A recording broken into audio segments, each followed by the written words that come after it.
Hello friends, welcome to my channel. இன்னைக்கு நான் உங்களுக்கு chapathi, phulka, naan இதுக்கெல்லாம் சைட் டிஷ்ஷா வச்சு சாப்பிடக்கூடிய டக்குன்னு செய்யக்கூடிய ஒரு ரெசிபி தக்காளி முட்டை தொக்கு எப்படி செய்யறதுன்னு காமிக்க போறேன். இந்த ரெசிபியை தக்காளி முட்டை மசாலா இல்லனா தக்காளி முட்டை கறி அப்படின்னு சொல்லலாம். இந்த ரெசிபியை ரொம்ப சுலபமா செஞ்சிடலாம், அதே சமயம் ரொம்ப சுவையாகவும் இருக்கும். இப்போ இந்த தொக்கு செய்யறதுக்கு முதல்ல ஸ்டவ் ஆன் பண்ணி ஒரு பேன் வச்சுக்கோங்க. இதுல 3 டேபிள் ஸ்பூன் அளவுக்கு எண்ணெய் விட்டு சூடு பண்ணிக்கோங்க. எண்ணெய் நல்லா காஞ்சதும் ஒரு கிராம்பு, ஒரு சின்ன துண்டு பட்டை, ஒரு பிரிஞ்சி இலை சேர்த்துக்கோங்க.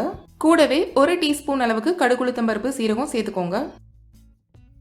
இது எல்லாம் நல்லா பொரிஞ்சதும் இதுல இப்போ பொடியா நறுக்குன ஒரு மீடியம் சைஸ் வெங்காயம், கீர்ன 2 பச்சை மிளகாய், அதுக்கப்புறமா கொஞ்சமா கருவேப்பிலையில சேர்த்துக்கோங்க.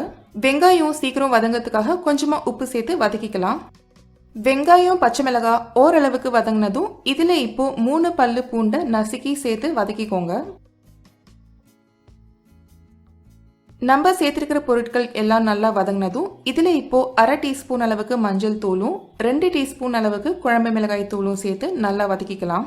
நம்ம சேர்த்திருக்கிற மசாலாவோட பச்சை வாசனை போனதும் இதுல இப்போ 2 மீடியம் சைஸ் தக்காளியை பொடியா நறுக்கி சேர்த்துக்கோங்க. தக்காளி சேர்த்து ஒரு தடவை நல்லா கலரி விட்டுட்டு தக்காளி சீக்கிரம் வேகத்துக்காக மூடி போட்டு 3 நிமிஷம் வேக வச்சுக்கலாம். தக்காளி நல்லா வதங்கினதுக்கு அப்புறமா 1/2 டீஸ்பூன் அளவுக்கு காஷ்மீரி மிளகாய் தூள் சேர்த்துக்கலாம்.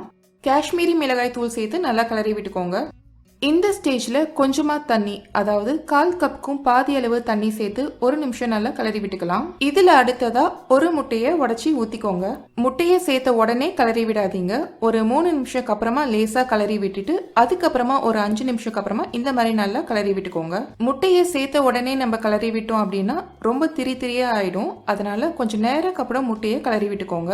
உங்களுக்கு முட்டை பெரிய பெரிய பீசஸா வேணும் அப்படின்னு நினைச்சீங்கன்னா இந்த மாதிரி கரண்டி வச்சு சின்ன சின்ன துண்டுகளா கட் பண்ணிக்கோங்க. இதுல கடைசியா 1/4 டீஸ்பூன் அளவுக்கு கரம் மசாலா தூளும் கொஞ்சமா கொத்தமல்லி தழையும் மேல தூவி ஒரு தடவை நல்லா கலரி விட்டுட்டு ஸ்டவ் ஆஃப் பண்ணிடுங்க.